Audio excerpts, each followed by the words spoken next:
আসসালামু আলাইকুম, আমি আসাদুল ইসলাম। সবাইকে স্বাগতম জানাচ্ছি। আজকের বিষয়টি ইন্ডিয়ান ভিসা বিষয়ক আপডেট নিউজ, যে ইন্ডিয়ান ট্যুরিস্ট ভিসা কবে চালু হবে আপনারা অবশ্যই জানতে চাচ্ছেন। আমি সেইটারই নিউজ নিয়ে আসলাম।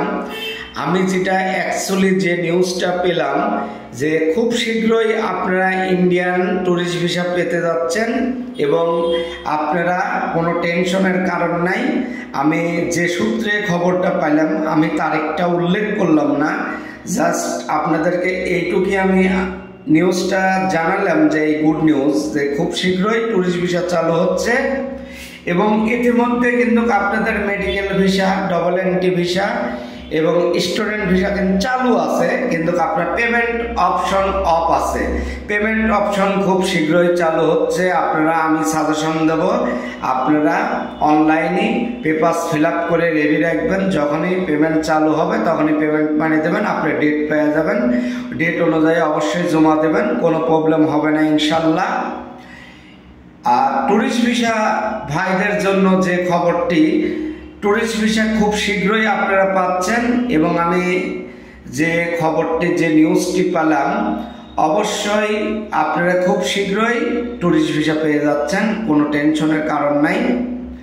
কারণ এটা ইন্ডিয়ান গভর্নমেন্ট অলরেডি সিদ্ধান্ত নিয়েছে, তাদের আসলে অভ্যন্তরিক বিষয়, আমাদের তো এখানে জোর জুলুমের কিছু করার নাই।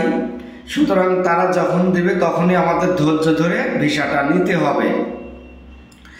অবশ্যই আপনারা ধৈর্য ধরেন, আপনারা ইন্ডিয়ান ভিসা পেয়ে যাবেন। ট্যুরিস্ট ভিসা খুব শীঘ্রই চালু হচ্ছে এবং এই গুড নিউজটি আমি অ্যাকুরেট দিন তারিখ কবে দিবে আমি অবশ্যই আপনাদেরকে অবশ্যই আর একটা ভিডিওতে আমি জানিয়ে দেব যে এই তারিখে আপনারা ইন্ডিয়ান ট্যুরিস্ট ভিসা পাচ্ছেন।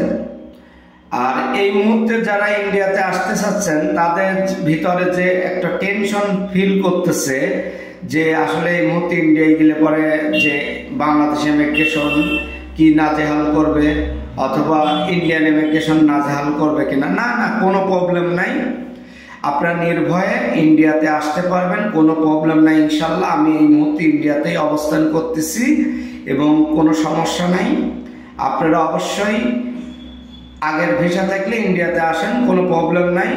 অবশ্যই আমার এই ছোট্ট চ্যানেলটি যদি ভালো লাগে এবং সাবস্ক্রাইব করে আমার সঙ্গে থাকবেন এবং খুব শীঘ্রই গুড নিউজ আসছে। আসসালামু আলাইকুম।